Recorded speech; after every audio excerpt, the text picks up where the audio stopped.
আম্মা জানেরা তিলের তাল বানায় স্বামীর কান্ডারে গরম বানায় দিস।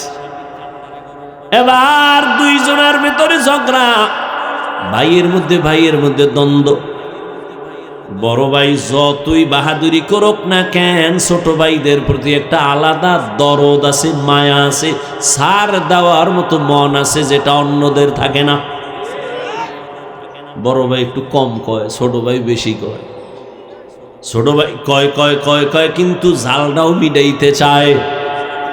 শয়তান এমন ভাবে দখল করেছে, ওই ছোট ভাইরে আরো কিছু মানুষ তাল দিয়া এমন ভাবে নিছে, ছোট ভাই ষড়যন্ত্র শুরু করলো, বড় ভাইকে রাতের গভীরে মাইরেই ফেলামু।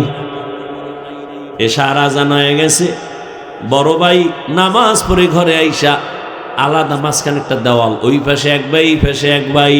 বড় ভাই খানা খাইতে বসছে, ছোট ভাই পিছন দিক দিয়ে ভাই কথা আছে শুনে যাও, বাইরে নিয়ে গেছে, দরজাটা বাহির থেকে লাগায় দিছে। বড় ভাইয়ের বউ দরজাটাই না দেখে বন্ধ, বাহির থেকে লাগানো। ছোট ভাই বন্ধু বান্ধব নিয়া বড় ভাইরে ছাদের মধ্যে নিয়ে মায়ের শুরু করছে। বড় ভাইয়ের বউ শুনে ছাদের মধ্যে ধুম ধুম আওয়াজ হচ্ছে, দরজাও খুলি না। হঠাৎ টাইম 5 মিনিট, ঘন্টাকে ঘন্টা গেল, স্বামী আসে না কেন? একটা চিৎকার মারছে, পাশের বাড়ির মানুষ চলে আসছে, আইসা দরজা খুলছে, বের হইয়া স্ত্রী তো অন্তরে একটা বাড়ি মারছে। হঠাৎ দেখে ভাই রক্তে পুরো ছাদ লাল হয়ে গেছে। ওই কথা রাখ, এই হলো দুনিয়া। খাইতে পারে আধা কেজি, দুনিয়া সব খাওয়ার জন্য কুত্তার মতো পাগল হয়ে গেছে। আর আমরা মানুষ কত দুর্বল। আম্মা জানের পেটে যখন প্রসব বেদনা, আম্মা জানের আওয়াজ আমার ঘরের বাহিরে যায় না, কিন্তু আমি যেদিন দুনিয়াতে আসব, আম্মা জানের কণ্ঠের আওয়াজ আর কান্নার আওয়াজে পাশের বাড়ির মানুষ ঘুমাইতে পারে নাই। আমার দাদি আর নানি আমার আম্মাকে সান্ত্বনা দিছে, কাঁদিও না, কিন্তু আম্মা জান কান্না করছেন আর বলছেন আমি মইরেই যাব। 7 আসমান আমার উপরে চাপানো। আমার দাদি আর নানিরে হঠাৎ করে আমার আম্মা কইছে তাড়াতাড়ি সরে যাও, মনে হয় বাঁচবো না, 7 আসমান আমার উপরে। এই সময় কত মা মরে যায়, তাড়াতাড়ি 1 মিনিটের জন্য আমার স্বামীকে আমার কাছে দাও, তোমরা বের হও। আব্বা জানের আইনা, আম্মা জান আব্বার হাতটা ধরে কাঁদে আর কয় স্বামী, মা বাবার আদর চাইরা তোমার ঘরে আসছিল, মন ভইরা খেদমত করতে পারি নাই, দয়া করে আমারে মাফ করে দাও। আমি বাঁচবো না, আমার উপরে কোনো দাবি রাখবা না। আম্মা জানের কান্না দেখে বাবাও সহ্য করতে পারেন নাই। বাবা কান্না করে বলে বিবি ধৈর্য ধারণ করো। বাবা এই সান্ত্বনা দিয়ে গিয়ে যায় নামাজে কান্না শুরু করছে।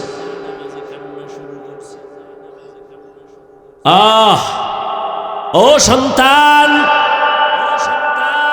জীবনের চামড়া খুইলা যদি মায়ের জুতা বানাইয়া দিতি, আর ওই জুতা দিয়া মা যদি জীবন ভর আরামে চলতো, তারপর ওই প্রসব রাতের বেদনার কান্নার ঋণ কোনোদিন আদায় হতো না।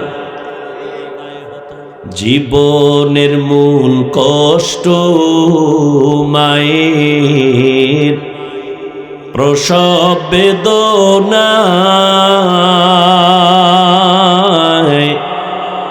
7 আসমান 7 জমিন তখন মায়েরই মাথায়। জীবনের মূল কষ্ট মায়ের প্রসব বেদনা, 7 আসমান 7 জমিন তখন মায়েরই মাথায়। এমন মাকে কেমনে আজি এমন মাকে কেমনে আজি যাব আমি ভুলিয়া। ও আমার প্রাণের মা, মা গো মা, কোথায় গেলে মোরে ছাড়িয়া? জনম দুঃখী ইয়াতীম আমি, চাই না কেহ ফিরিয়া। আমি যখন ছিলাম আমার মায়ের উদরে, চলাফেরা করলেন যে মায় কত কষ্ট করে। আমার সুন্দর মুখ দেখে মা, আমার সুন্দর মুখ দেখে মা, ব্যথা যায় দে হাসাইয়া। ও আমার প্রাণের মা, মা গো মা, কোথায় গেলে মোরে ছাড়িয়া? জনম দুঃখী ইয়াতীম আমি, চায় না কেহ ফিরিয়া। আম্মাজান যখন বেহুশ হয়ে পড়ে গেলেন, আমি দুনিয়াতে আসব, আমার দাদি নানি আমাকে ধরলেন আর আমাকে পরিষ্কার করে আম্মা হুশ নাই একটা চিৎকার দিয়ে বেহুশ হয়ে গেছে। দাদি নানি কয় তাকায় দেখ ফুটন্ত গোলাপ। যেই মায়ের মাথায় সাত আসমানের বোঝা, চোখে পানি, ওই মা মুহূর্তে আমার চেহারা দেখা সাথে সাথে কষ্টগুলো দূর হয়েছে। আম্মা জান আমাকে কোলে টেনে নিয়েছে। দাদি নানি কয় দুধ দাও। আম্মা জান দুধ দেয়, আমি গিলতে পারি না, আমার ঠোঁট থেকে গাল বেয়ে পড়ে গেছে। কত দুর্বল বান্দা, কত মাস্তানি করো। আর একটা ছাগলের বাচ্চার দিয়ে তাকাও, চার পায়ে নিজে নিজে দাঁড়াইয়া, কেউরে দেখাইয়া দেওয়া লাগে না মায়ের ওলান কই, দুধ কই। বাচ্চা নিজে খুঁজা খুঁজা মায়ের ওলানে মুখ লাগাইছে। তাকায়া দেখে মায়ের ওলানটা শক্ত, দুধ আসে না। আমার আব্বা জান যদি আমি দুধ না পাইতাম, ডাক্তারের কইতো ঔষধ দাও, বাচ্চা দুধ পায় না। কিন্তু বকরির বাচ্চাটা দুধ না পাওয়ার কারণে কোনো ডাক্তারের কাছে যায় নাই। আল্লাহ ওরে এমন ভাবে বানাইছেন, ওর পুরা মাথার মধ্যে কপালের অংশ বড় শক্ত। ও নিজে একটা ইঞ্জিনিয়ার হইয়া জন্ম নিছে। শক্ত ওলানটারে কেমনে নরম করলে দুধ আসবে, মাথার এই অগ্রভাগ দিয়া জোরে জোরে আঘাত করেছে। মায়ের ওলানে দুই তিনটা আঘাত করা মাত্র মায়ের ওলানটা দুর্বল হয়ে গেল, মুখ লাগাইল, দুধ আসলো, পেট ভরে গেল। একটা বকরির বাচ্চার কাছে মানুষ কত দুর্বল। আল্লাহ বলেন জমিনে মানুষের মতো দুর্বল কোন প্রাণী আমি বানাই নাই। পিপিলিকার কাছেও দুর্বল, মশার কাছেও দুর্বল। মানুষের বানানো 2 টাকা দামের একটা বেলেটের কাছেও বড় দুর্বল। খানার বেলায় দুর্বল, ঘুমের বেলায় দুর্বল, মেধার বেলায় দুর্বল। সবাই এমবিবিএস ডাক্তার, এফসিপিএস এর সার্টিফিকেট নেওয়া, এফআরসিএস এর সার্টিফিকেট নেওয়া, কিন্তু এরপরও এক একজন আর একজনের কাছে কেমন দুর্বল। মেডিসিনের ডাক্তারের কাছে গিয়ে যদি কই আমার গলায় আওয়াজ হয় না, কি করুম? কয় এই বিষয়ে আমি ডাক্তার না। কয় কি করুম? কয় নাক কান গলার কাছে যাও। নাক কান গলাওয়ালা আমার নাক কান গলা দেখবে, যদি বলি পেটে সমস্যা, আমি সরি পারবো না। দুনিয়াতে একে অন্যের কাছে মেধার বেলায় দুর্বল। দুনিয়ার মেধা, আখেরাতের লাইনে ধর্মের মেধায়ও সবাই দুর্বল। কেউ যদি দাঁড়ায় বলতে পারেন নবীজির আদর্শ থেকে আরেকটু সুন্দর আদর্শ আছে জিয়াউর রহমান সাহেবের কাছে, আল্লাহর জাতের কসম, আমি নবীরটা বাদ দিয়ে আমি জিয়া সাহেবেরটা নিব, আমি নবীরটা বাদ দিয়া শেখ মুজিবুর সাহেবেরটা নিব। আমার ইমানের কথা আমি বলছি, ভালো করে বুঝবেন, তারপরে আওয়াজ দিবেন। রসুলের থেকে আদর্শ যদি কেউ বলে আব্রাহাম লিঙ্কনের মধ্যে আছে, আমি তারটা নিব, নবীরটা বাদ। পারবেন? পৃথিবীতে ১৫০০ বছর পর্যন্ত বহু পণ্ডিত আদর্শ বিক্রি করেছে, কিন্তু কেউ শান্তি দিতে। এক কথায় জবাব, পৃথিবীর সব ব্যক্তির বানানো আদর্শ নাপাক, একমাত্র মদিনার রসুলের আদর্শই হলো পাক। আমার রসুলের আদর্শ কেমন পাক, আর অন্যদেরটা নাপাক কেন?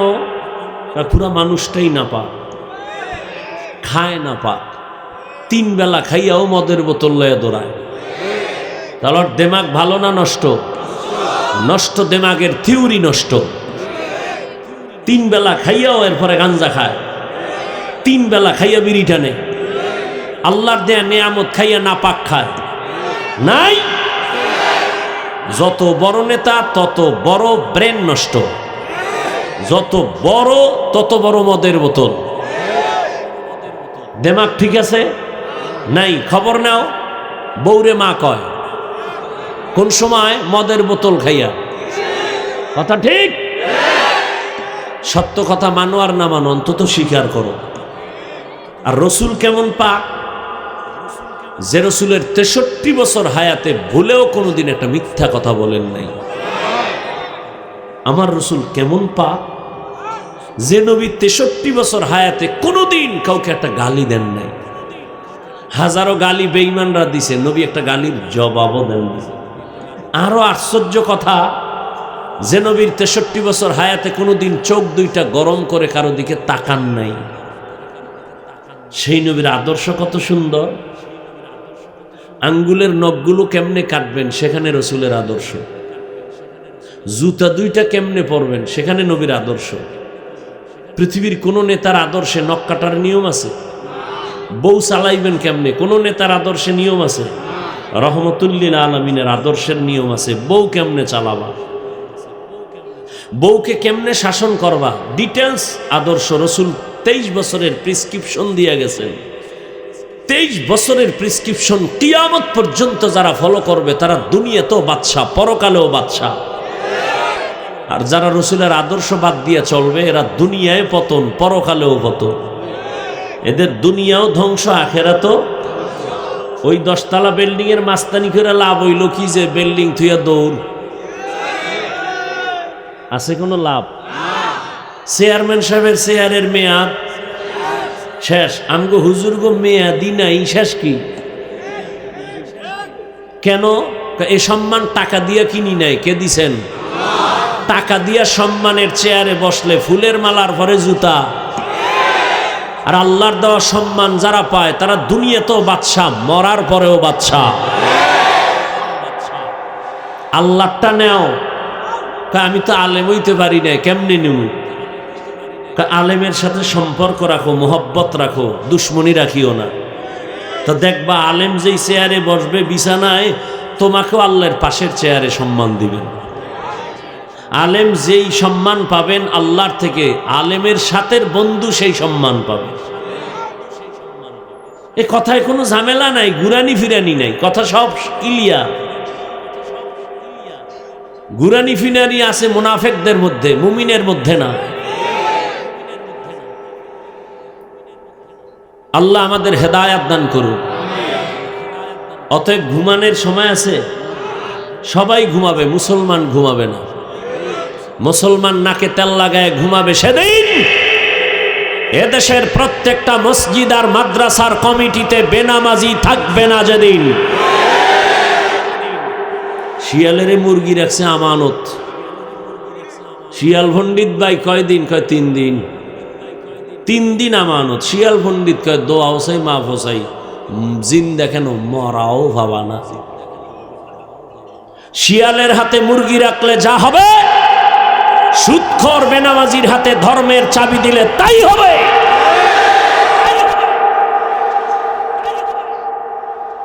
আল্লাহ হেদায়াত দান করুন, আল্লাহ হেদায়াত দান করুন।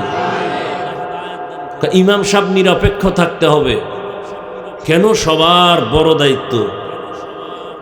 আমি বলি ইমাম সাহেব যদি নিরপেক্ষ থাকে, কমিটির প্রত্যেক সদস্যকে নিরপেক্ষ থাকতে হবে। আর কমিটির লোক যদি পচা রাজনীতি করে, ইমাম সাহেব মাইক লাগায়া ইসলামের কোরআনের রাজনীতি করবে। আপনাদের কি মত? ইসলাম বা কোরআনে রাষ্ট্রনীতি নাই? যারা বলে ইসলামে বা কোরআনে রাজনীতি নাই, তারা কি বুঝাইতে চাইল? যে কোরআন ও ইসলাম সব দিক থেকে কমপ্লিট, একদিক থেকে দুর্বল।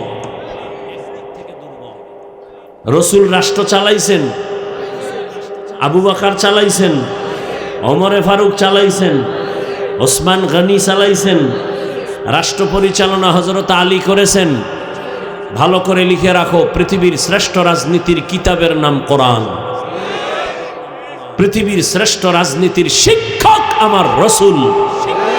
পৃথিবীর শ্রেষ্ঠ রাজনীতির পার্লামেন্ট মসজিদে নববী। আর বলে মসজিদে রাজনীতি চলবে না। হ্যাঁ, মসজিদে দাঁড়ায় মেম্বারে নৌকার ভোট চাইলে, ধানের ভোট চাইলে, অন্য ভোট চাইলে যদি সমস্যা না হয়, তাহলে ইমাম সাহেব ইসলামের কথা বলবে, কোরআনের হাত দিয়ে আল্লাহর মোহব্বতে ভোট চাইবে, এতেও কোনো সমস্যা হবে না। আপনারা সবাই ইসলাম চান না? চান, কিন্তু এরপরও হয় না কেন? ভোটের আগের রাত্রের হাদিয়ায় কেবলা ঘুরে যায়। ঠিক নেই?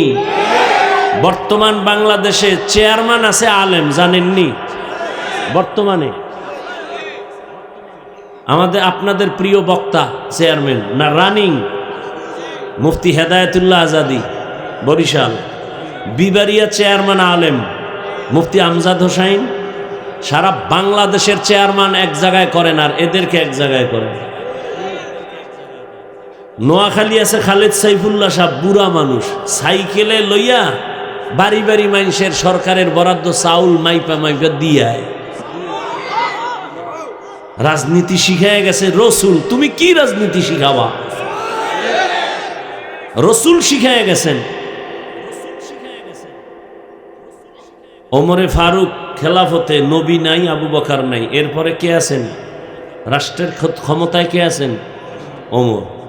ঈদের বাকি একদিন, রোজার ঈদ, বিবি একদিন আইসা কয়, আমগো বাজার টাজার লাগবে না, কিন্তু বাচ্চাদের কিছু পোশাক লাগে, একটু কেনার ব্যবস্থা করেন। যার হাতে পুরা দুনিয়া হাতে, অর্ধজাহানের খলিফা, শয়তান ওমরের ভয় পায়। হ্যার খানে বিবি কয়, সন্তানের পোশাক নাই, ঈদের বাকি আছে একদিন, পোশাক নিয়ে আসেন।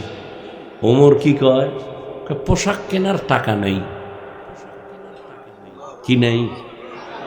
পোশাক কেনার টাকা নেই। বিবি বুদ্ধি দেয়, যেহেতু টাকা নাই বলছেন, তা একটা পরামর্শ। কি? তা আপনি যে অর্থ মন্ত্রণালয়ের দায়িত্ব যারা দিছেন, তার কাছে একটা চিঠি লেখেন যে আমাকে 1 মাসের অগ্রিম বেতন দাও।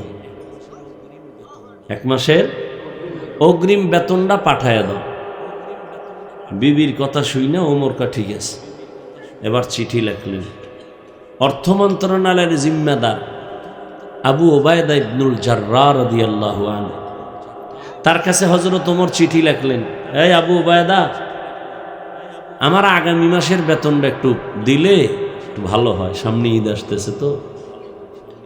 বার্তাবাহক চিঠি নিয়ে চলে গেলেন।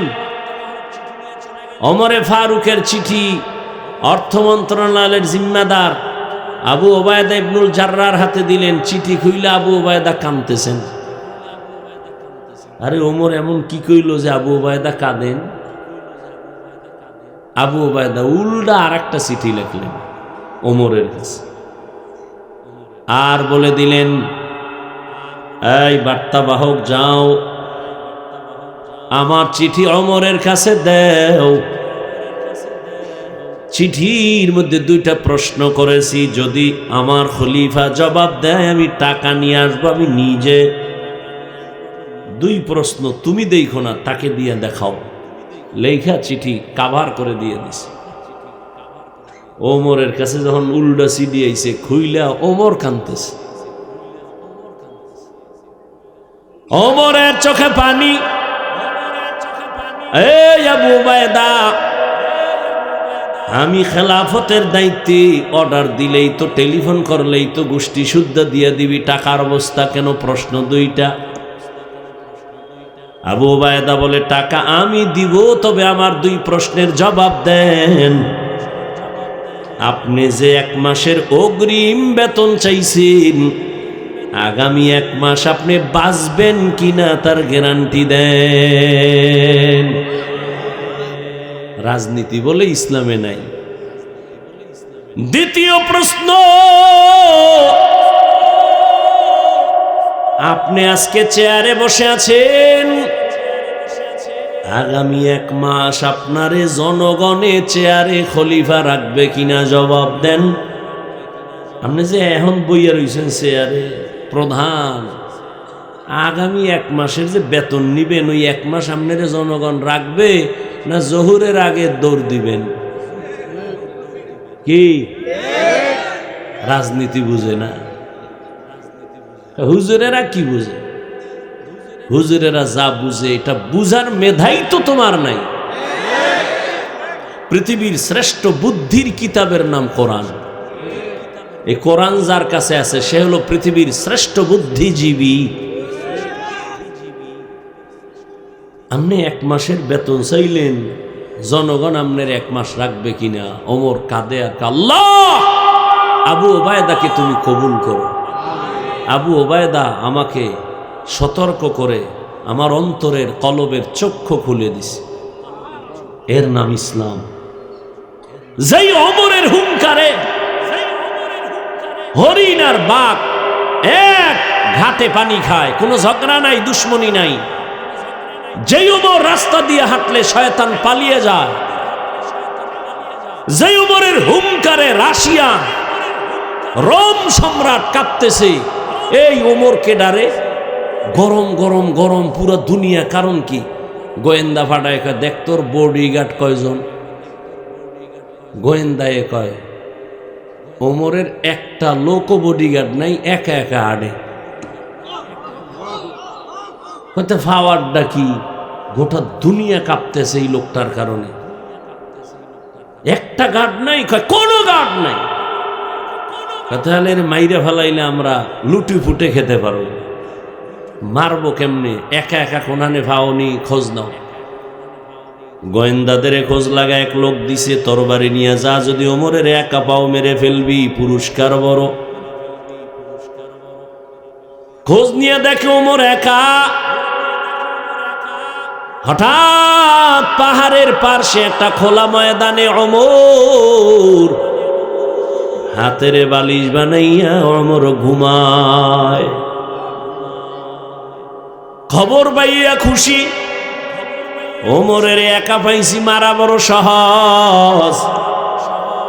আমার মাকে মারবে কোন চোরায়? তরবারিটা খাম থেকে বের করে দুশ্মন ময়দানের পার্শ্বে দাঁড়ায় ভাবে, ওমর তো একা ওই পার্শ্বে ঘুমায়, আমি যাই। 1 কদম যায়, আবার দাঁড়ায়, আবার চিন্তা করে কি করি। যাইতে যাইতে আগায়, পেছনে আবার সামনে, আবার পেছনে, আবার সামনে, আবার পেছনে। সামান্য একটু জায়গা বাকি, কিন্তু কাছে গিয়া তাকায় দেখে ওমর ডান হাতের বালিশ বানাইয়া ঘুমায়, জঙ্গলের একটা বাঘ ওমরের চারপাশে ঘুরে আর পাহারা দেয়। মানুষের দাম বেশি না বাঘের দাম বেশি? মানুষ কার গোলাম? হ্যাঁ, ভালো করে মুখস্থ করো, পেছ লাগায়ও না। বাঘ মানুষের গোলাম, গরু মানুষের গোলাম। মানুষ কার গোলাম? একটা থার্ড ক্লাসের মানুষ চাষি, চাষ করে, এরা কি বড় শিক্ষিত? যারা লাঙ্গল চালায়, গরু দিয়া চাষাবাদ করে। এই খেয়াল করেন, এই একটা চাষি লোক আউজুবিল্লাও পারে না, ধন্যবাদও কইতে পারে না, ওয়েলকাম কইতে পারে না। এই চাষি একটা গরু রেখা, এই গরু দাঁড়া, দাঁড়ায়নি। সত্য কথা কইন, গরু ডাইনে যা, যায়নি। বামে যা, যায়। হ্যাঁ, কুত্তারে আল্লাহ বুদ্ধি দেয় না, মানুষকে দিছে। একটু ভাবো, একটা চাষির কথায় যদি গরু দাঁড়ায়, ডানে যায় বামে যায়, একজন খাঁটি আল্লাহওয়ালার কথায় কেন বাক চলবে না? এই কথাটা আমগো দেশের কিছু কিছু টুপিওয়ালার মাথায় ঢুকে না। এই জন্য অলিয়া উলিয়ার সাথে বেয়াদবিমূলক কথা বলে আমরা অলি মানি না, আউলিয়া মানি না। আমি সারা দেশে কসম খায়া কইছি, যারা অলি মানে না, আউলিয়া মানে না, তারা কোরআন মানে না, হাদিসও মানে না। এরা বাতিল। এদেরকে যারা বাতিল বলে না, তারাও বাতিল। ইয়া আইয়ুহাল্লাযীনা আমানুস্তাঈনু বিস-সাবরি ওয়াস-সালাহ ইন্নাল্লাহা মা'আস-সাবিরিন।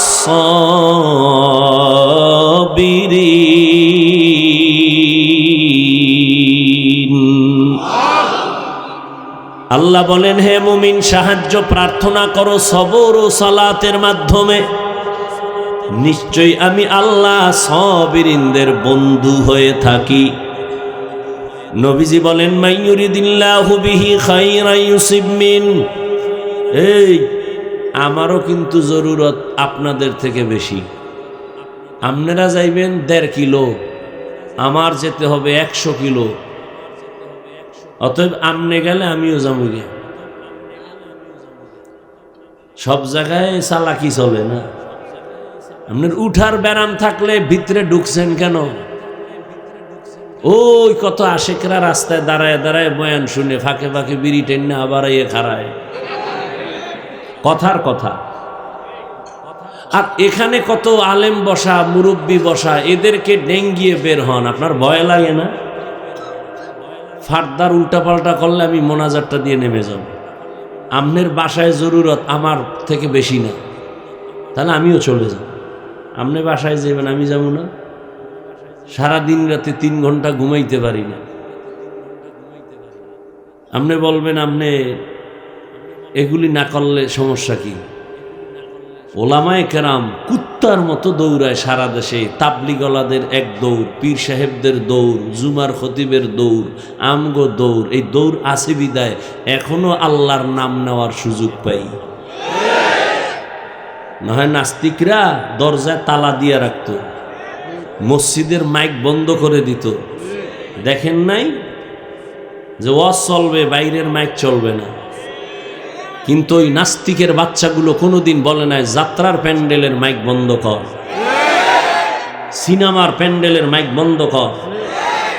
বিয়ার অনুষ্ঠান চলে, হাজী সাহেবের বাড়ি, 6 তলা বিল্ডিং, কাফে। ইমাম কয় কিও রাত্র 12টার পরে ভূমিকম্প? নিকা না হুজুর, দাওয়াত পান নাই, আমার মাইয়ার না গায়ে হলুদ। হাজী সাহেব মিশা কইছি? মুসলমানের জন্য গায়ে হলুদ হারাম। আমার দায়িত্ব বলার, মানবেন কিনা সে দায়িত্ব আপনার। এই জন্য দেখেন না এখন আর গর্বে আনোয়ার শাহ কাশ্মীরি আসে না, বাইজিদ আসে না। চোখ নষ্ট, পাও নষ্ট, কিডনি নষ্ট, দেমাগ নষ্ট সন্তান আসে। সন্তানেরে খাওয়াও হারাম, হৌর বাড়িতে খাও যৌতুক। ভালো সন্তান পাবা কেমন? গাছ লাগাইছো তেঁতুলের, সেখানে বড়ইর আশা করলে কি হইব? বিয়ার আগে যৌতুক খায়, বিদেশ যাওয়ার ভিসা চায়। বিদেশ যাই করবি কি? বউ কা ছোট ভাই পাহারা দিবে। এ আকাম চলেনি। আল্লাহ হেদায়াত দান করুন। যৌতুক হালাল না হারাম? যারা যৌতুক দেয়, যারা খায়, যারা পরামর্শ দেয়, সবাই জালেম। এই জন্য শুরুতে বইয়েই কইছি, কাফনের কাপড় রেডি রাখ। সোনার বাংলায় যা থাকুক, জালেম থাকতে দেওয়া হবে না। জালেমের বিরুদ্ধে আবার আন্দোলনের ডাক আসবে, আবার ময়দানে নামতে হবে। আল্লাহ হেদায়াত দান করুন।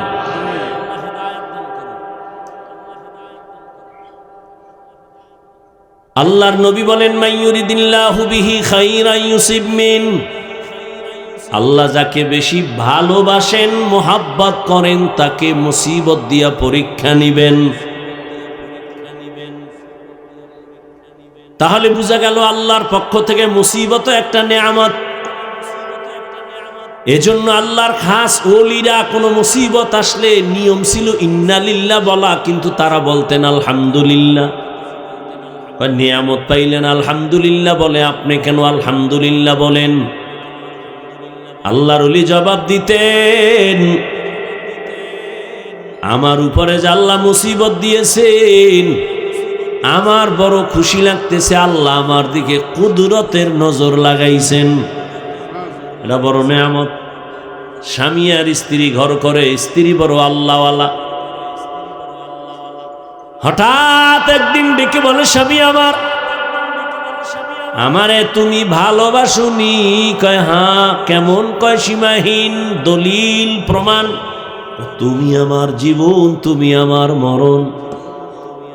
তুমি যখন যা চাইবা আমার জীবন দিয়া রেডি। কয় চাইলে দিবানি? কয় কসম চাইলেই দিয়া দিব।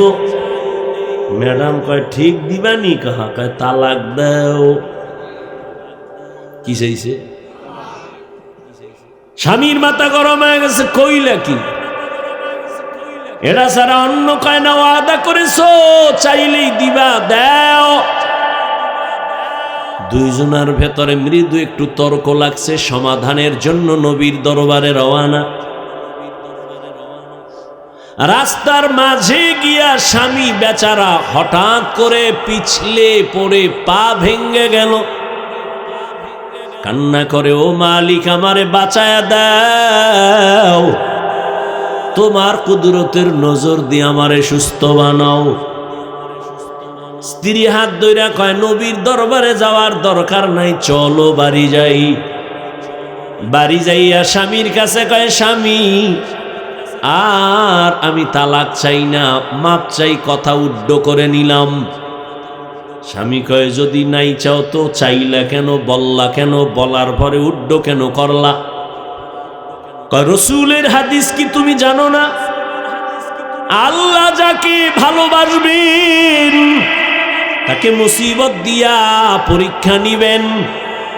আমি তোমার ঘরে এত বছর সংসার করলাম, কোনো দিন একটা মুসিবত দেখলাম না, কোনো কান্না দেখলাম না, শব্দ দেখলাম না। ভাবলাম যেখানে মুসিবত নাই সেখানে আমার মালিকের দয়ার নজর নাই। যেখানে মালিকের দয়ার নজর নাই ওখানে রহমত নাই। যেখানে রহমত নাই সেখানে আমিও নাই। এজন্য তালাক চাইছি। কিন্তু রাস্তায় গিয়ে যখন পড়ে গেছো, পা ভেঙ্গে গেছে, আমার মালিকের কুদরতের মায়ার নজর চলে আসছে, মুসিবত। ভাবলাম আল্লাহর রহমত শুরু হয়ে গেছে। আমি উড্ড করে নিয়া ওয়াদা করলাম, যেখানে আল্লাহর রহমত আছে আমিও সেখানে আছি। আর আমরা কি করি? মুসিবত নাই, এর মধ্যে কত গালি, আল্লাহরে শুদ্ধ নামায় ফেলায়। পাইলে আল্লাহ, এই জমিনই আল্লাহরে রাখতো না। নমরুদ্দে দেখো না, আল্লাহর কারণে সব ঝামেলা। কয় আল্লাহরই যদি মারতে পারি তো কেসা খতম। কয় বাঁশ দিয়া সিঁড়ি বানায় আল্লাহরে গুলি করব। কে? নমরুদ তীর নিয়ে উঠছে, আল্লাহরে গুলি করে মারবে। কয় তুই কয় নাম্বারের চালাক? ঠিকই তোর তীর নিয়ে ধনুক নিয়ে উপরে উঠা তীর মারস, একটা পাখির গায়ে লাইয়া রক্ত আইছে, এডারে লইয়া ধাক্কাইতে ধাক্কাইতে নিচে নাইমা কয় মাইরা লাইছে এই যে রক্ত। এত বড় মাস্তান বাহাদুর এই নমরুদ আমার আল্লাহকে মেরে ফেলার জন্য পাওয়ার দেখাইছে। ও জাতি জানো ওই নমরুদের ধ্বংস করার জন্য আল্লাহর কত হাজার ফেরেশতা লাগছে। একটা মশা তাও অসুস্থ, মাথার জায়গা মতো যাইয়া ফাঁকে ফাঁকে একটা মিসকল দেয়, চান্দি গরম। এত ডাক্তার এত কবিরাজ, মাথা ঠান্ডা হয় না, হঠাৎ ঘুইরা ফুইরা জোতার সাথে মোলাকাত, মাথা হিমেল হয়ে গেছে। নমরুদ ডাক দিয়া কয় এত ডাক্তার কেন? জুতার ভিতরে যে আমার মাথার ঔষধ আছে তো জানি না। আমার সান কপাল, জুতা দিয়া বাড়ি মারলেই তো মাথা ঠান্ডা। কে মারবে? কয় বেতন দিয়া কর্মচারী রাখ। কর্মচারীরা কয় তোর কাজ কি জানো নি? স্যার কি? কয় শুধুমাত্র জুতার বাড়ি, যত জোরে বাড়ি দিবি বেতন তত বাড়ায় দেবে। কেমন সান কপাল! এই যেমন তেমন কপাল মনে করছে। মাঝে মাঝে পায়ের জুতা কপালে লাগে, এটা বুঝতে হবে সান কপাল। আমেরিকার বুশের গালে জুতা লাগছে, সাংবাদিক বলে কাইফা হাল, কেমন লাগলো? কয় ডোন্ট মাইন্ড, এটা আমার গণতান্ত্রিক অধিকার। মাঝে মাঝে জুতা পায়ের থেকে গালে লাগা সান কপালের পরিচয়। এরে নবীর আল্লাহর গোলাম, এরে নবীর আশিক, মুসিবত আসবে, এটা আল্লাহর নেয়ামত। যদি তুমি নেক আমলের উপরে থাকো, মুসিবত আসবে, আল্লাহর নেয়ামত। এই মুসিবতে যদি পাস করতে চাও, সাহায্য চাও আমার আল্লাহর কাছে দুই জিনিসের মাধ্যমে। এক হলো ধৈর্য, দুই হলো নামাজ। এক নাম্বার কথা, সাহায্য চাওয়া লাগবে কেন প্রশ্ন। দুই নাম্বার কথা, যদি সাহায্য লাগে তো কার থেকে নিব। তিন নাম্বার কথা, সাহায্য যদি নিতেই হয় কার থেকে নিব। এক। তিন নাম্বারে কোন সিস্টেমে নিব। সিস্টেম আছে না? চেয়ারম্যান সাহেব আপনার এলাকায় আসছে, কলারটা ধৈর্য যদি কোন চেয়ারম্যান 50 কেজি চাউল লাগবে, চেয়ারম্যান চাউল দিবে না জুতা মারবে? বলবে চাউল 50 কেজি কেন, 50 টন দিব। নিয়ম অনুযায়ী চা অ্যাপ্লিকেশন দে। এক নাম্বার প্রশ্ন, সাহায্য চাইতে বলছেন কে? প্রশ্ন কেন চাইব? আর মুমিনকে বলেছেন, কোন বেঈমানকে না। বেঈমানকে বলেন না কেন, শুধু মুমিনকে কেন বলেছেন? এর একমাত্র কারণ, জান্নাত শুধু মুমিন পাবে, কোন বেঈমান জান্নাত পাবে না। আর মুমিনও যে জান্নাত পাইবে, কত ভিড় যে কপালে আছে পাওয়ার আগে। দলিল দেওয়ার সময় নেই। বাংলা একটু খালি 1 মিনিটে বলি। এ কথা আপনারা শুনছেন, বনি ইসরাইলের 72 দল, নবী বলছেন আমার উম্মতের আর একটা দল কি? কম বেশি টোটাল কত? 73-এর মধ্যে 72 জাহান্নামে যাবে, এক দল জান্নাতে যাবে। এই কথা শুনছেন না? কিন্তু শুনছেন ঠিক, এখানে একটা চিকন কথা আছে, না হয়তো অনেকে শুনেন নাই। এই যে 72 দল জাহান্নামে যাবে, এই 72 দল জাহান্নামীদের মধ্যে কোনো হিন্দু নাই, বৌদ্ধ নাই, ইহুদি নাই, খ্রিস্টান নাই। 72 দল জাহান্নামী সব কিন্তু মুমিন এবং মুসলমানের মধ্য থেকে হবে। এই কথাটা অনেকে জানেন না, শুনেন নাই। শুনে থাকলে আবার শুনে নেন। 72 দল জাহান্নামীদের মধ্যে কোনো বিধর্মী থাকবে না, সব হবে মুমিন মুসলমান। এবার বুঝেন যে মুমিন জান্নাতে যাবে, কত কপালে মাইর আছে। মুমিন দাবি করে আল্লাহর হুকুম মতো চলে না, মুমিন দাবি করে নামাজ পড়ে না, মুমিন দাবি করে হালাল মতো চলে না, খায় না। মুমিন দাবি করে বলে নবী মানি, মানে না, সাহাবাদেরও মানে না। নামাজ নিজেও পড়ে না, অন্য নামাজ পড়ে তাও পছন্দ করে না। নিজেও হালাল ভাবে খায় না, অন্য হালাল খাইলে তাও পছন্দ করে না। ৭২ দল জাহান্নামী, মুমিন হবে, কোনো বেঈমান হবে না। আল্লাহর নবী বলেন সাহায্য চাইবা কেন? কয় দুর্বল মানুষের জন্য সাহায্য। আমরা কি দুর্বল নি? আল্লাহ কয় হ্যাঁ তুই দুর্বল। ওয়া খুলিকাল ইনসানু যায়ীফা, আমি আল্লাহ মানুষ বানাইছি দুর্বল করে। মানুষ তুমি কতটা দুর্বল! একটা ছাগলের বাচ্চা যখন দুনিয়াতে ভূমিষ্ঠ হয়, নজর করে দেখছো ডানে বামে কোনো সাহায্যকারী নাই। বকরি তার বাচ্চাটা প্রসব করা মাত্র 4 পায়ে বকরি সাথে সাথে দাঁড়ায় যায়, ঠিক নেই? আর আমরা মানুষ কত দুর্বল! আম্মাজানের পেটে যখন প্রসব বেদনা, আম্মাজানের আওয়াজ আমার ঘরের বাহিরে যায় না, কিন্তু আমি যেদিন দুনিয়াতে আসব, আম্মাজানের কণ্ঠের আওয়াজ আর কান্নার আওয়াজে পাশের বাড়ির মানুষ ঘুমাইতে পারে নাই। আমার দাদি আর নানি আমার আম্মাকে সান্ত্বনা দিছে, কাঁদিও না, কিন্তু আম্মাজান কান্না করছেন আর বলছেন আমি মইরেই যাব। 7 আসমান আমার উপরে চাপানো। আমার দাদি আর নানিরে হঠাৎ করে আমার আম্মা কইছে তাড়াতাড়ি সরে যাও, মনে হয় বাঁচবো না, 7 আসমান আমার উপরে। এই সময় কত মা মরে যায়। তাড়াতাড়ি 1 মিনিটের জন্য আমার স্বামীকে আমার কাছে দাও, তোমরা বের হও। আব্বাজানের আইনা আম্মাজান আব্বার হাতটা ধরে কাঁদে আর কয় স্বামী, মা বাবার আদর চাইরা তোমার ঘরে আসছিল, মন ভইরা খেদমত করতে পারি নাই, দয়া করে আমারে মাফ করে দাও। আমি বাঁচবো না, আমার উপরে কোনো দাবি রাখবা না। আম্মা জানের কান্না দেখে বাবাও সহ্য করতে পারেন নাই। বাবা কান্না করে বলে বিবি ধৈর্য ধারণ করো। বাবা এই সান্ত্বনা দিয়ে গিয়ে যায় নামাজে কান্না শুরু করছে।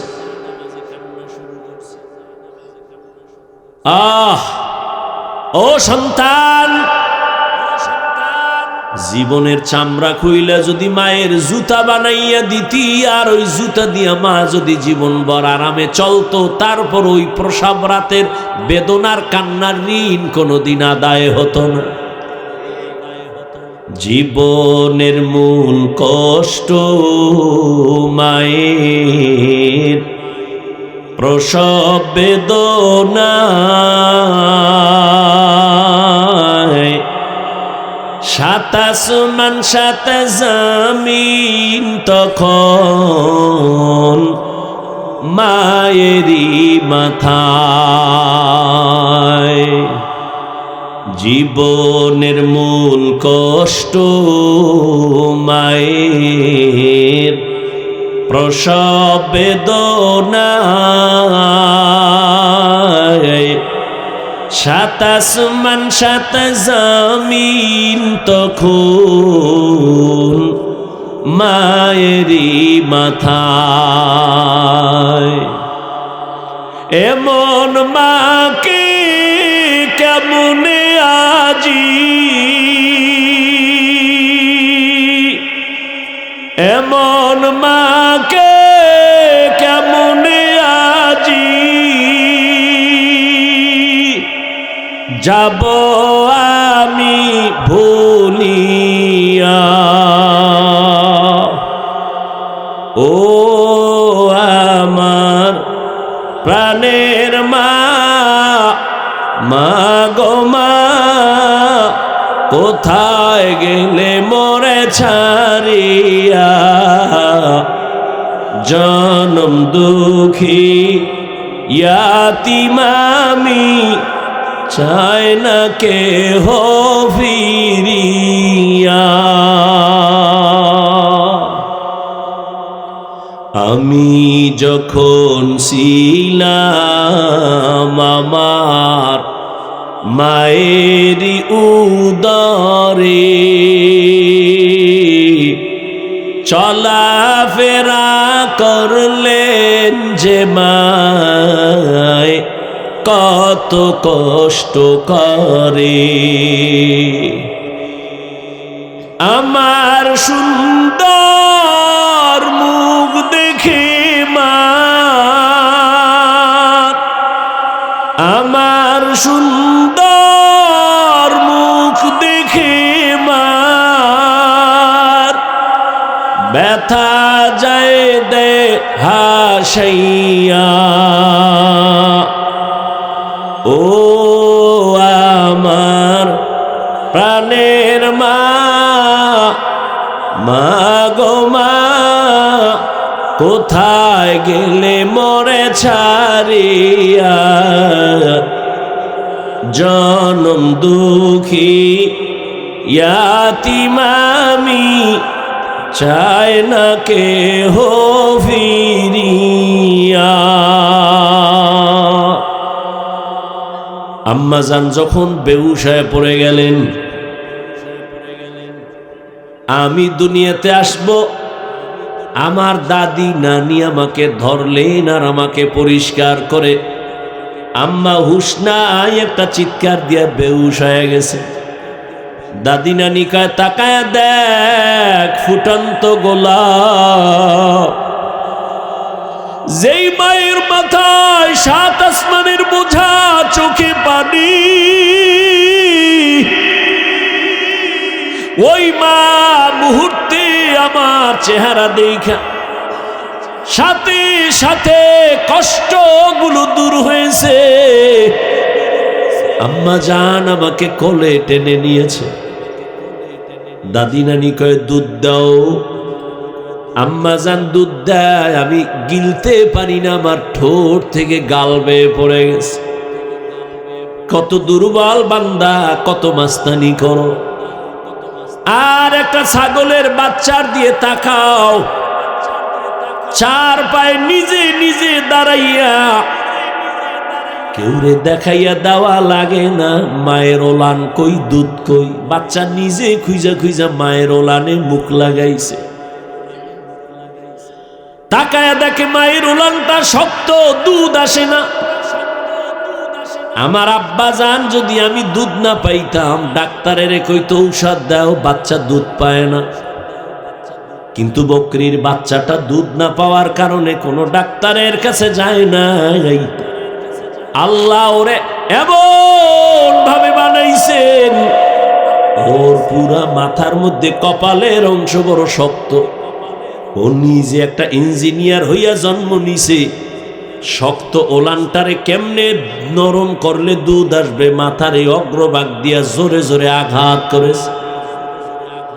মায়ের ওলানে দুই তিনটা আঘাত করা মাত্র মায়ের ওলানটা দুর্বল হয়ে গেল, মুখ লাগাইল, দুধ আসলো, পেট ভরে গেল। একটা বকরির বাচ্চার কাছে মানুষ কত দুর্বল। আল্লাহ বলেন জমিনে মানুষের মতো দুর্বল কোন প্রাণী আমি বানাই নাই। পিপিলিকার কাছেও দুর্বল, মশার কাছেও দুর্বল। মানুষের বানানো 2 টাকা দামের একটা বেলেটের কাছেও বড় দুর্বল। খানার বেলায় দুর্বল, ঘুমের বেলায় দুর্বল, মেধার বেলায় দুর্বল। সবাই এমবিবিএস ডাক্তার, এফসিপিএস এর সার্টিফিকেট নেওয়া, এফআরসিএস এর সার্টিফিকেট নেওয়া, কিন্তু এরপরও এক একজন আর একজনের কাছে কেমন দুর্বল। মেডিসিনের ডাক্তারের কাছে গিয়া যদি কই আমার গলায় আওয়াজ হয় না, কি করুম? কয় এই বিষয়ে আমি ডাক্তার না। কয় কি করুম? কয় নাক কান গলার কাছে যাও। নাক কান গলাওয়ালা আমার নাক কান গলা দেখবে, যদি বলি পেটে সমস্যা, আমি সরি পারবো না। দুনিয়াতে একে অন্যের কাছে মেধার বেলায় দুর্বল, দুনিয়ার মেধা আখিরাতের লাইনে ধর্মের মেধায়ও সবাই দুর্বল। যে ব্যক্তি কোরআন পড়তে পারেন না, যে করতে পারে তার কাছে দুর্বল। যে কোরআনের শুধু রিডিং পারে, অর্থ জানে না, তার কাছে দুর্বল। যে অর্থ জানে, তাফসির জানে না, তাফসিরওয়ালার কাছে অর্থ জাননেওয়ালা দুর্বল। একজনে অর্থ জানে, তাফসির জানে, কিন্তু ফতুয়া দিতে পারে না, মুফতি সাহেবের কাছে তাফসিরওয়ালা দুর্বল। এক কথায় মানুষের মতো দুর্বল কোনো প্রাণী আল্লাহ বানান নাই। এই দুর্বল মানুষটা কেমনে যে আগাবো জান্নাতের পথে, বড় আমি অসহায়। আবার যেই রাস্তা দিয়ে হাইটা যাব ওই রাস্তাও বড় খারাপ। কয় দুনিয়ার বাজার বড় খারাপ, এই বাজারের মধ্যে দিয়েই জান্নাতে ঢুকা লাগবে। কয় বাজারও খারাপ, আমিও দুর্বল। কয় বাজার কেমন খারাপ? নবী বলেন দুনিয়াতে সব থেকে উত্তম জায়গা মসজিদ, আর খারাপ জায়গা বাজার। বাথরুমের নবী খারাপ না কইয়া বাজারের খারাপ কেন বললেন? কয় বাথরুমে এমন অন্যায় হয় না, বাজারে গেলে যেই অন্যায় হয়। এজন্য বাজার খারাপ। কিন্তু কিছু মানুষের ঘুম ভাঙ্গে বাজারে, ঘুম আসে বাজারে। সারাদিন দোকানে বয়ে, চায়ের দোকানে সাফাবাজি করবে আর ফাও চা খাইব। এরকম সাফাবাজ আছে না? আওয়ামী লীগের একটারে ভাইলে ফার্ম দিয়া ফিরি 2 কাপ চা, ঠিক নি? বিএমপির একজনের ভাইয়া কয় আওয়ামী লীগ গেছে আর নুহ নবী কেয়ামত হইল আর আসবে না, তোমরা ধান লয়া খারায় যাও। ফার্ম দাম দিছে, কয় হুদা চা না, এর রুডিও দে। খাইয়া লইয়া ফার্ম দিয়ে এরকম 13 কাপ চা খাইয়া লাইছে ফাও। আর একের কথা অন্যের লাগায় তুমুল ভাবে ঝগড়া, বাজারে আগুন। এজন্য নবী বলছেন বাজার বড় খারাপ আর মসজিদ বড় দামি। খারাপ জায়গায় খারাপ মানুষের আড্ডা, দামি জায়গায় দামি মানুষের আড্ডা।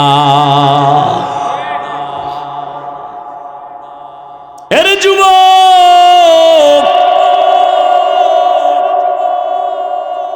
দুনিয়াতে আমরা বড় দুর্বল। ঢাকা চিড়িয়াখানায় গিয়া দেখবা একটা বাঘের দৈনিক খানা 17 কেজি গোশত পারবেনি। গাজীপুরের কোন খাদক সাহেব 3 বেলায় 17 কেজি মারবে? আছে? না থাকলে কি হইব? ধাক্কা ধাক্কি চলে। ডাক্তার কইছে মিষ্টি খাবি না, হারাম। হে গেছে মিলাদুন নবীর জেলাফি খাইতে মসজিদে, ঠিক নি? এক হাত দিয়ে 1 প্যাকেট লইয়া মানুষের ভিড়ে তল দিয়ে আর 1 হাত ঢুকাই দিছে। পিছন দিক দিয়ে একজনে তাকায় দেখে ও 2টা টানে, আমি একটাও পাই না। ওর বগলে তলের ডাটাই না দৌড় দিছে। আর কি পেছন দিয়া ধইরা মাইর। এবার 2 জনে ধাক্কা ধাক্কি করতে করতে যেই প্যাকেটটাও পাইছিল পায়ের তলে ভইরা ভর্তা। কতক্ষণ পর ধাক্কা ধাক্কি কইরা ঘামায় গেছে, তাকায় দেখে পিছেও কেউ নাই, মসজিদ খালি, আমরা 2 জন। কানে দইরা তওবা করে, আর জীবনে মসজিদে আমু না। কেন? কয় প্যাকেট পাই নাই। খাওনের জন্য পাগল। কত পারবি? 1 কেজি গরু খাওয়ার শক্তি নাই। কয় খাইলে কিন্তু বাথরুমের দরজা আগের থেকে খোলা রাখতে হয়, নিম্ন চাপ। অথচ ওই জমিনের মধ্যে বড় বড় সমুদ্রে নীল তিমি আছে। একটা নীল তিমির খাদ্য তালিকা প্রতিদিন 1000 কেজি চিংড়ি মাছ। কে খাওয়ায়? এই নিমক হারাম কপাল ভরা মানুষ কে খাওয়ায়? গর্তের পিপিলিকারে কে রিজিক দেয়? সত্য কথা স্বীকার করো। মশা মাছির খানা কে দেয়? জঙ্গলে হাজারো প্রাণী, ওদের খানা কে দেয়? উড়ন্ত পাখি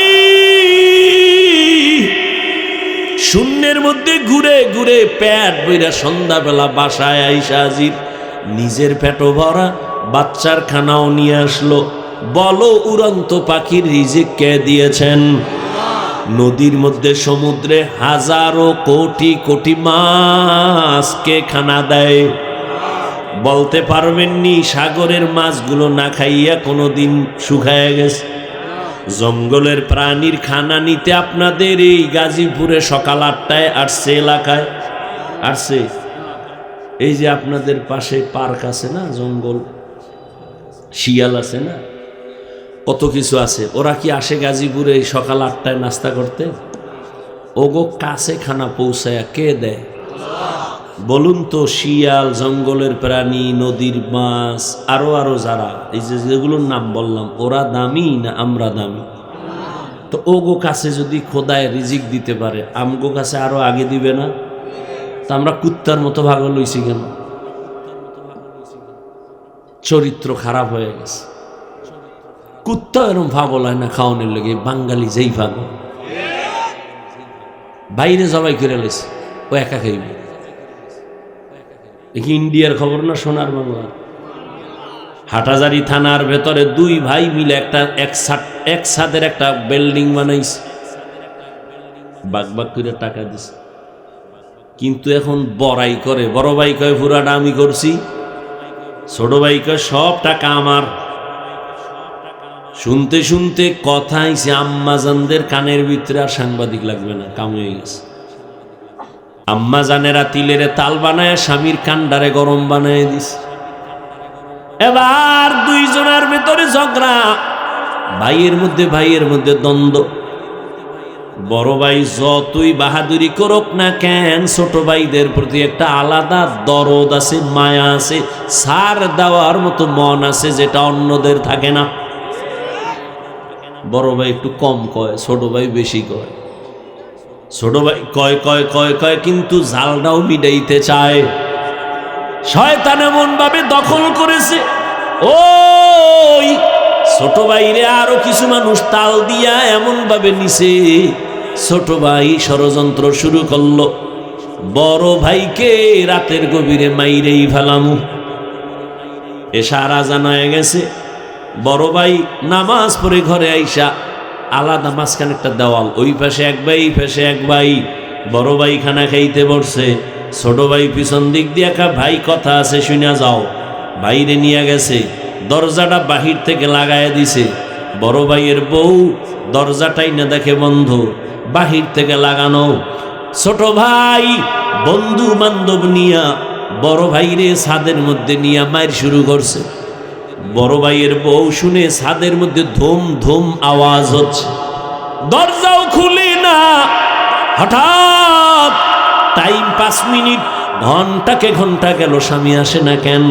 একটা চিৎকার মারছে, পাশের বাড়ির মানুষ চলে আসছে, আইসা দরজা খুলছে, বের হইয়া স্ত্রী তো অন্তরে একটা বাড়ি মারছে। হঠাৎ দেখে ভাই রক্তে পুরো ছাদ লাল হয়ে গেছে। ওই কথা রাখ, এই হলো দুনিয়া। খাইতে পারে আধা কেজি, দুনিয়া সব খাওয়ার জন্য কুত্তার মতো পাগল হয়ে গেছে। আল্লাহ কয় তোর শরীর ঠিক রাখার জন্য আমি আম দিছি, কাঁঠাল দিছি, আমি নিজে পাকাইয়া দিব, 1 মাস অপেক্ষা কর। কয় না, আমার জিহ্বা কুত্তার থেকেও খারাপ, আমি এত ধৈর্য ধরতে পারি না। মার গাছের মধ্যে মেডিসিন মার, খোদায় ফাঁকাবার আগে আমি থাপড়ায় ফাঁকায় ফেলামু। একেবারে আল্লাহর আগে ফাঁকায় দিছি, খাইয়ে হইছে বাথরুম ফ্রি, রোড ফ্রি হয়ে গেছে। মানুষ কত নিমক হারাম, মাছ কত পিওর, মানুষ বানাইছে ভেজাল। ফল পিওর, মানুষ বানাইছে ভেজাল। হোটেলে খাবেন, আরে ভাই মানুষ টাকা দিয়ে খায় না, কথা বলেন না কেন? তা তুমি 2 নাম্বার তেল দিয়ে ভাজো কেন? 6 দিন আগের তেল দাও কেন? মানুষ তো টাকা দিচ্ছে, সমস্যা কি? তুমি 2 টাকা বাড়ায় নাও, মানুষকে ধোকা দাও কেন? ধোকা দিয়ে বাঁচতে পারছো?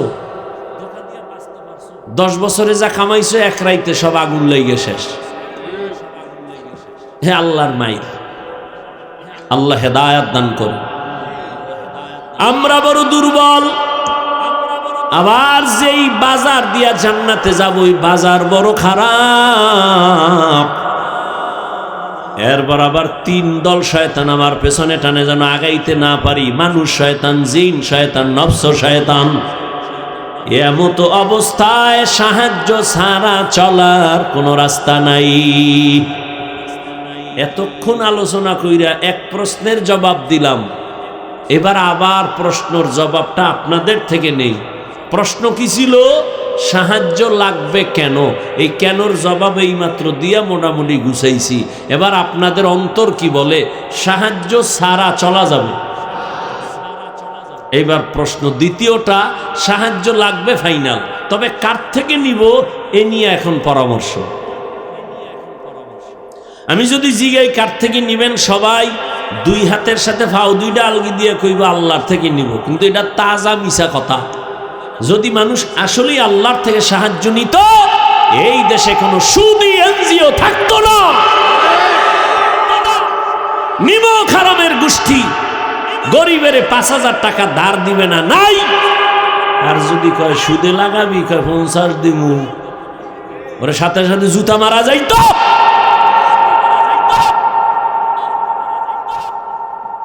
অভিশপ্ত মা বাবার সন্তান, আল্লাহর লানত, ফেরেশতাদের লানত, সমস্ত মাখলুকাতের লানত সুদখোরের উপরে, ঘুষখোরের উপরে। ওরা আল্লাহর দুনিয়ার বড় দুশমন, ওরা ডাকাত, ওরা জালেম, ওরা 24 ঘন্টার সেকেন্ডে সেকেন্ডে গর্ভধারিণী মায়ের সাথে জিনার গুনাহ করে। ওদের হজ কবুল হবে না, মাদ্রাসা বানাইলে সওয়াব নাই, মসজিদ বানাইলে সওয়াব নাই। ওরা যতবার মোনাজাত দিবে একটা মোনাজাত কবুল হবে না। আল্লাহ কয়, এই বেঈমান রেডি থাক, আমি আল্লাহ নিজে তোর সাথে যুদ্ধ করব। কোরআনের আয়াত সূরা বাকারা। তুই তোর মায়ের সাথে 24 ঘন্টা জিনার গুনাহ করবি, তোরে ছাইরা দেবো। এরকম সুদখোর নাই? গরিব না খায় মরে, 5,000 টাকা ধার দিবে না, সুদে লাগাবি 50 দিমু। এরপরে কিস্তি আদায় না করতে পারলে এবার জানাজার খাটের সামনে যায় খাড়াইছে, কিস্তি না দিয়া লাশ কবরে নিবি না।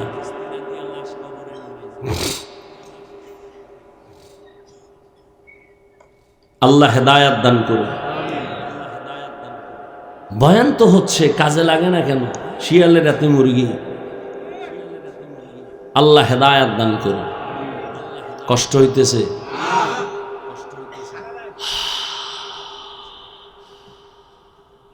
তাহলে সাহায্য লাগবে, লাগবে না? এখন প্রশ্ন হলো কার থেকে নিব?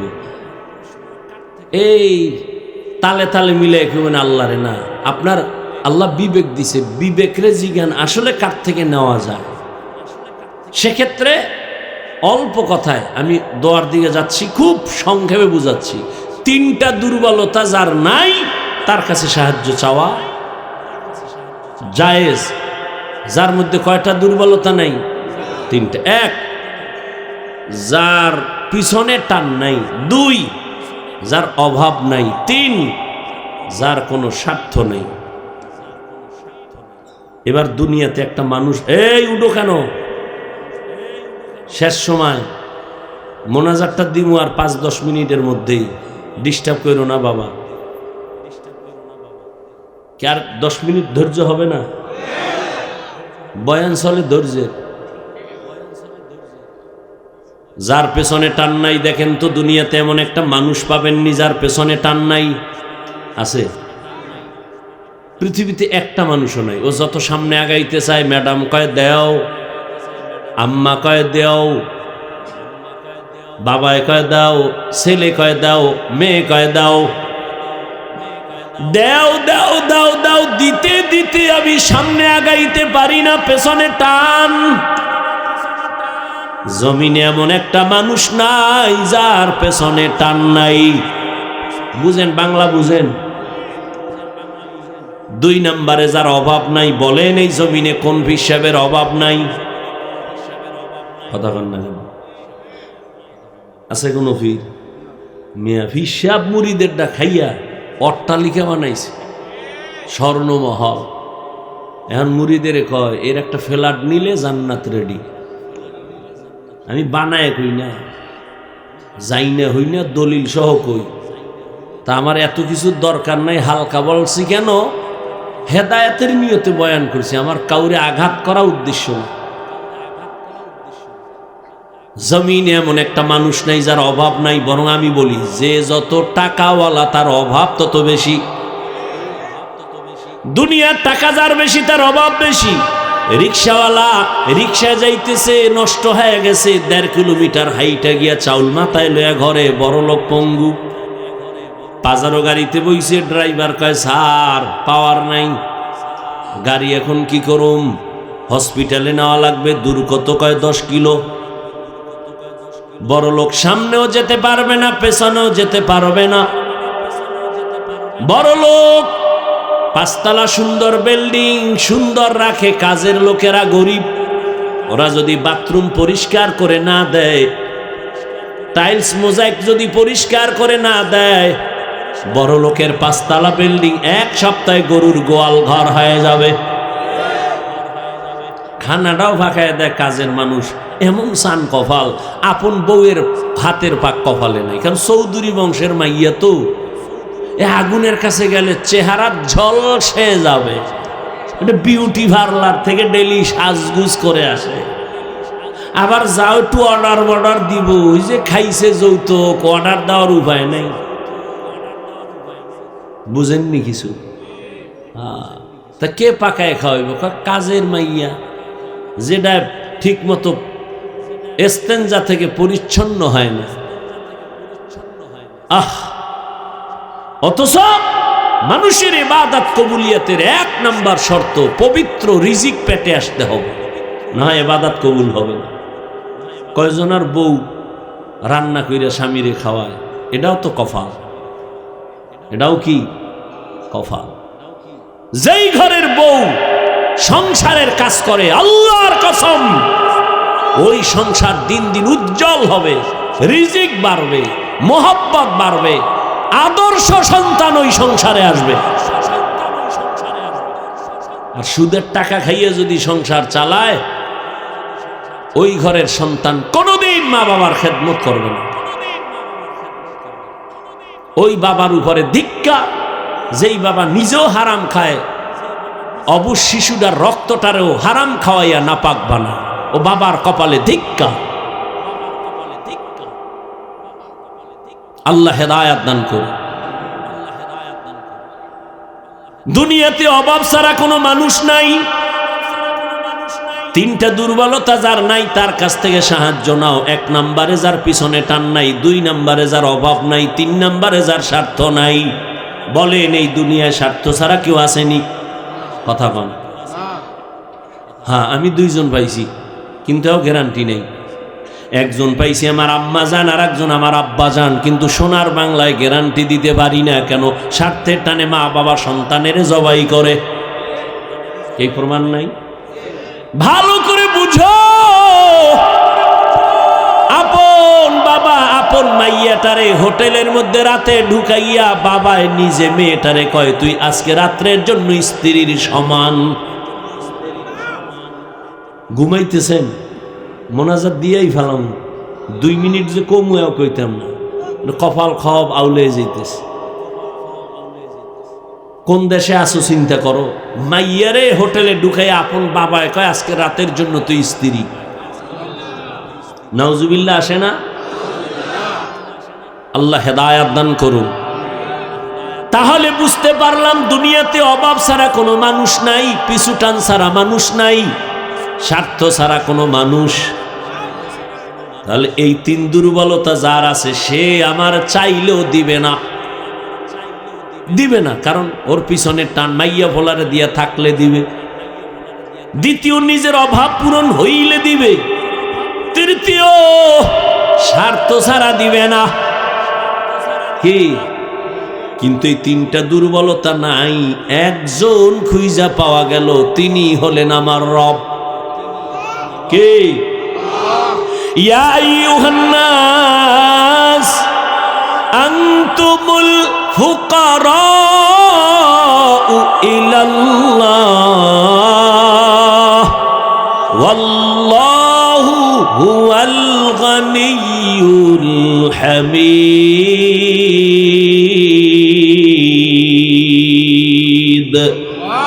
गर तवक्कुल में कुनी हर सुबह शाम মিরাসানাদ রিজকে তু আজলা মাকাম।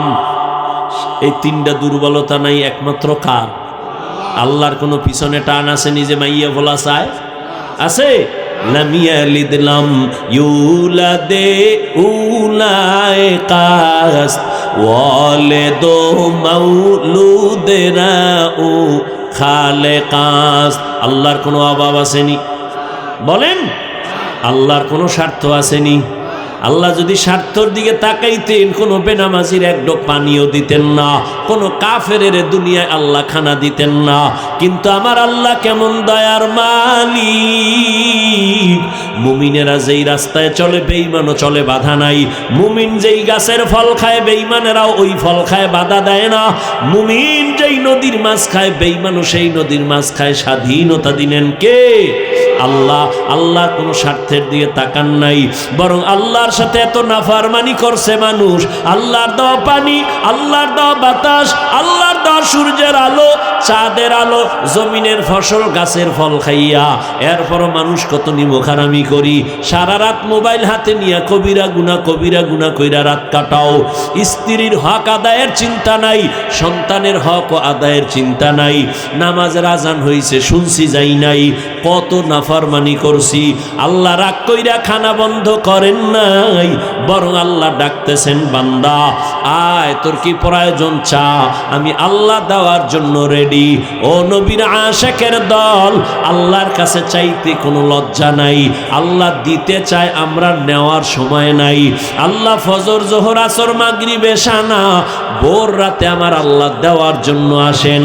প্রথম আসমানে অতি গভীর হয় রজনী, যখন নীরবে প্রভুর নাম জপিও তখন।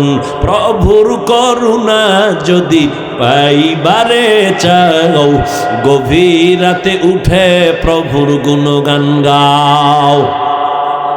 কত মানুষ কান্দে, হুজুর ফজরের নামাজটা দিল নরম হইছে, মসজিদে যাব, কিন্তু কপাল খারাপ, বাড়ির মালিক আমগো গেট খোলার চাবি দেয় না। আছে না নাই? তোর বিল্ডিং এ আগুন লাগবে না কাঠটায় লাগবে? ওই নিজে যখন তখন খুইলা বের হবে, বাধা নাই। নামাজি বান্দা ফজরে মসজিদে যাবে, গেটের তালা খোলার চাবি দেয় না। কয় পারলে তুমি অন্য বিল্ডিংয়ে যাও, আমার গেট খোলা হবে না। অথচ বিল্ডিং ওয়ালার উচিত ছিল একজন দারোয়ান রাখবে আলাদা। তুই 5 ওয়াক্ত নামাজে সবাই রে ডাকবি, সবাই নামাজে যাবে। আর আমার বিল্ডিং এর ভাড়াটিয়ারা যদি নামাজ পড়ে, পর্দা করে, কোরআন পড়ে, আমার বিল্ডিং এর মতো শান্তির বিল্ডিং এই দুনিয়ার হবে না। এই দুনিয়ার জমিনে রাষ্ট্র চালাইছেন বাদশা হারুন রশিদ, নাম শুনছেন? কত বড় বাদশা। আবার তার স্ত্রীর নাম কি? জুবায়েদা খাতুন। কত বড় রাষ্ট্রপতি, একদিকে রাষ্ট্র চালায়, অন্যদিকে তাহাজ্জুদের নামাজে দাঁড়ায় বাদশা হারুন রশিদ, বুজুর্গ মানুষ। তার স্ত্রী জুবায়েদা কোরআনে হাফেজা। এই জুবায়েদার খেদমতে 100 মহিলা কাজ করে। কত? 100 নারী কাজ করে, কাজের নারী, কিন্তু সব নারীরা কোরআনের হাফেজা। জুবায়েদা খাতুন কয়, আমি এমন শিডিউল কইরা দিছি, একজন নারী কোরআন পড়বি, এরপরে কাজ করবি। ভাগ করে এমন ভাবে দিছে, তুমি 1 ঘন্টা কোরআন পড়ে কাজে যাও, আর একজনে কোরআন পড়ো, তুমি 1 ঘন্টা পরে কাজে যাও, আর একজনে কোরআন পড়বা।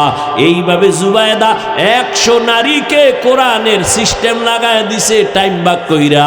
জুবায়েদা কয়, আমি চাই আমার ঘরের থেকে যেন 24টা ঘন্টাই কোরআনের আওয়াজ বের হয়।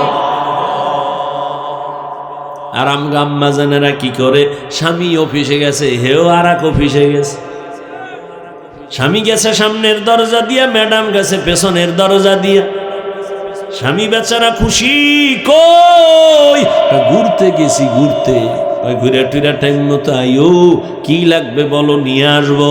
এই দুনিয়ার সংসার না সন্তানের লালন পালন করে, না কোনো মায়া আছে। ও পর্দার আড়ালের আম্মা জানেরা, আপনারা তো কত দামি নারী জানেন না। নিজের সম্মান যদি নিজে ধরে রাখতে না পারেন কেউ সম্মান দিবে না রে মা। আপনারা তো নবীদের মায়ের মতো মা, সাহাবায়ে কেরামের মায়ের মতো মা, আপনারা তো আলেমের মা, হাফেজে কোরআনের মা, আপনারা তো খাদিজা রাদিয়াল্লাহু আনহার মতো নারী, ফাতেমার মতো নারী, আয়েশা রাদিয়াল্লাহু আনহার মতো নারী। এরে আম্মা জান, আপনার গর্ভ থেকেই তো এ জমিনে বড় বড় ডাক্তার, ইঞ্জিনিয়ার, প্রফেসর আসছে। আদর্শ সন্তান কবি নজরুল আসছে, আদর্শ সন্তান জুনায়েদ বাগদাদি, আদর্শ সন্তান বড় পীর আব্দুল কাদের জিলানী। ও আম্মা জানেরা, আপনি কি পারেন না একটা ভালো আদর্শবান ডাক্তারের মা হইয়া কবরে যাবেন? ওরে ডাক্তার তো আছে, তবে তাসলিমার মতো ডাক্তার এ জাতি চায় না। প্রফেসর তো আছে, তবে আহমদ শরীফ ঢাকা কলেজের নাস্তিক প্রফেসরের মতো কোনো প্রফেসরে জাতি চায় না।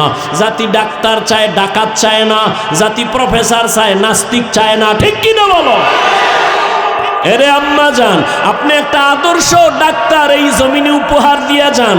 আপনার সন্তানকে এমন আদর্শ দিবেন, সন্তান যেন মোবাইলে চরিত্র বিক্রি না করে। জীবনের অমূল্য সম্পদ হলো চরিত্র। আপনার সন্তান যেন কারোর সাথে বেয়াদবি না করে, আলেমের বরদোয়া না নেয়, মুরব্বীদের বরদোয়া না নেয়। খবরদার, আপনার সন্তান যেন শিক্ষকের সাথে বেয়াদবি করে বরদোয়া নিয়ে মইরা না যায়। কখনো যেন মা বাবার সাথে খারাপ আচরণ না করে। এমন ভাবে যদি শিক্ষা দিয়ে, আদর্শ দিয়ে একটা ডাক্তার বানায় যান, আপনার জীবন বড় ধন্য। ওই ডাক্তারি করতে গিয়া কোরআন পইরা পইরা মা বাবার জন্য দোয়া করবে। আজান হলে মসজিদে চলে যাবে, আলেমদের দোয়া নিবে, আলেমদের পরামর্শ নিয়ে চলবে। এমন একজন ইঞ্জিনিয়ার বানায় যান আম্মা, একজন আপনি আদর্শ প্রফেসর বানায় যান। আপনার মতো কত মহিলা এখনো আছে নামাজ ছাড়ে না, পর্দা সারা চলে না, মোবাইলে চরিত্র বিক্রি করে না, এবং স্বামীর মাল নষ্ট করে না, আমানত রক্ষা করে চলে। আম্মা জান, আপনি কেন পারেন না? আপনি যদি আদর্শ নিয়ে চলতেন, নামাজ পড়তেন, স্বামীর জন্য দোয়া করতেন, দেখতেন আপনার স্বামী আপনার আশেখা হয়ে যাইত। আপনিতেন, স্বামী আমার, মা বাবার আদর চাইরা তোমার ঘরে আসি, না খাইয়া থাকলেও আসি, খাইয়া থাকলেও আসি, তবে আমার জীবনের একটা দাবি, কোনোদিন হারাম টাকা ঘরে আনবা না, অবৈধ টাকা ঘরে আনবা না। আমাদের সংসারে অবৈধ টাকা আইনা সংসার নাপাক করব না। আমার ঘরে অবৈধ টাকা দিয়া সন্তানের রক্ত নাপাক করব না। আমার ঘরে অবৈধ টাকার খানা দিয়া আমার রক্ত নাপাক করব না। আমার প্রত্যেকটা মা যদি স্বামীকে ঠান্ডা মাথায় হাসি মুখে বুঝাইতেন, কোন স্বামী হারাম আর অবৈধ টাকা ঘরে নিতে পারত না। আম্মা জান, আপনার দ্বারা সম্ভব। আপনি চাইলেই তো স্বামীর একটু দিনের পথে আনতে পারেন। নামাজের কথা বললে কত স্বামীর আমগো কাছে শুকর আদায় করে, হুজুর আমি জনমের খারাপ, নামাজ নাই, রোজা নাই, কিন্তু আলহামদুলিল্লাহ আল্লাহ একটা বিবি আমাকে দিছে, আজান হলেই নামাজে দাঁড়ায়, কোরআন তেলাওয়াত করে, কোনো দিন আমার কাছে কিছু চায় না, আমার জন্য দোয়া করে। আল্লাহ একটা ভালো স্ত্রী মিলাইছেন, হুজুর দোয়া কইরে না, আমিও জানো আমার স্ত্রীর হক আদায় করতে পারি, বলে না? অভাব নাই। ও পর্দার আড়ালের আম্মা জান, একটা ভালো সন্তান হওয়ার জন্য, বানানোর জন্য আপনাকে আদর্শ ভালো হতে হবে। ও স্বামী বাবা, ও মুরব্বী বাবারা, আপনাদেরও ভালো হতে হবে। একজন ভালো মা ঘরে চাইলে নিজের আদর্শ ভালো লাগবে। আপনি যদি আদর্শ আর চরিত্র নষ্ট করেন, আপনার ঘরে ভালো চরিত্রের নারী আসবেই না। আল খাবিসাতু লিল খাবিসিন, ওরে খবিসের সাথে খবিস আসবে। তোমার সাথে এক মাইয়া কোরআন কসম খাইছে। আমি কি ওই মাইয়ার সিরিয়াল কত? কয় হুজুর এটা কেমনে কম? আমি কি তোর সিরিয়াল যত, ওই মাইয়ার সিরিয়াল তত। তুই কয় মাইয়ার জীবন খাইয়া এরপর এটারে ধরছ? কয় 4 দেখ। ওই মাইয়াও 3 স্বামী খাইয়া তোর 4 নম্বরে ধরছ। ডানা কাটা ভরি ভাইছো, তোর গোষ্ঠী শুদ্ধ কাটতে দিয়ে কইবে আমার ডানা কাটাই দেখ। কি ডানা কাটা ভরি ঘরে আনছো, আইয়েই কয় তোর বাপের ডানা ভালো না কাট। ঘরে ডুইকাই কয় তোর মা আমার শাশুড়ির ডানা ভালো না, কেটে দে। কয় কি করবো? কয় ঢাকার শহরে ফ্ল্যাট ল। ঢাকার শহরে ফ্ল্যাট লইয়া স্বামী আর স্ত্রী থাকে, দুইজনে দুদিকে দৌড়ায়। কিছুদিন পর স্বামীরে ফকিন্নি বানাইয়া এইবার কয় তোর ডানাও খারাপ, আমি হিজরত করলাম। ঠিক নি? হাসো কা, আমি খুশির কথা কইছি না জুতার বাড়ির কথা কইছি? তুই ওই পথে আসো, তোর লজ্জা করে না? আবার হাসো। তোর কপালে এরকম একটা পড়লে তোর দুনিয়াও বরবাদ, আখেরাতও বরবাদ। জীবনে যদি কিছু কইরা তওবা কর আর আল্লাহর আল্লাহ, বিয়ে যদি কপালে থাকে তো একটা গরিবের মাইয়া দিও, নামাজি মা, ভালো গরু কিনতে গেছে দুধ খাইবে, এখন জিগা এই গরুটায় দুধ দেয়, মায়ে দিত কয় কেজি?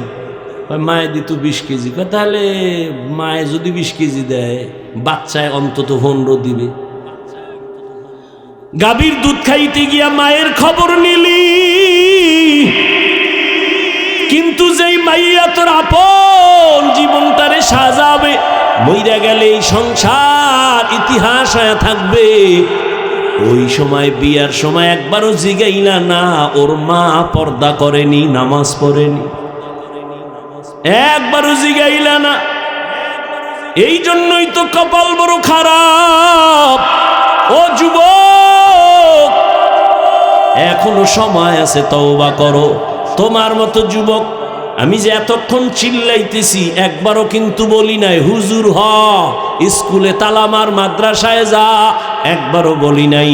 বরং চাকরিজীবীকে ধন্যবাদ দিয়া বলি, চাকরি কইরা জান্নাতের পথ খুঁজো। চাকরি কইরা জান্নাত পাওয়ার রাস্তা নাই, হুজুর হওয়া লাগবে। ব্যবসা করো, ব্যবসার লাইনে জান্নাতের পথ খুঁজো। স্কুলে পড়ো, কলেজে পড়ো, চাকরি করো, ব্যবসা করো, জান্নাতের পথ খুঁজো। তোমার মতো যুবক জেনারেল লাইনে থাইকা ব্যবসা চাকরি করে লেখাপড়া করে 5 ওয়াক্ত নামাজি দাড়িওয়ালা আসেনি, তুমি কেন পারো না রে বাবা? রাস্তায় গাড়ি চালায় যুবক, নামাজ ছাড়ে না, তুমি কেন পারো না? এখনো সময় আছে, তওবা করে নাও। আল্লাহর কাছে মনে মনে অঙ্গীকার করো, আল্লাহ জীবনে তো মনের ঝাল মিটায় গুনাহ কম করি নাই, নামাজ ছাড়লাম, দাড়ি কাটলাম, বেপরদায় চললাম, আড্ডা দিলাম, পার্কে গেলাম, মা বাবার সাথে বেয়াদবি করলাম, আজকে থেকে তওবা করতেছি, আর নামাজ ছাড়বো না, দাড়ি কাটবো না, বেপরদায় চলবো না, মা বাবার সাথে বেয়াদবি করবো না, শিক্ষকের দোয়া নিয়া, ওলামায়ে কেরামের দোয়া নিয়া 5 বেলার নামাজ পড়বো। তওবা করার মতো যদি অন্তর তৈরি হয়, মুনাফিকি না থাকে, দুটো হাত আমার আল্লাহকে দেখায় দাও। আয় আল্লাহ, হাতগুলো কবুল করে নেন, তওবা কবুল করে নেন, তওবার উপরে মজবুত হয়ে চলার তৌফিক দান করেন, আমিন।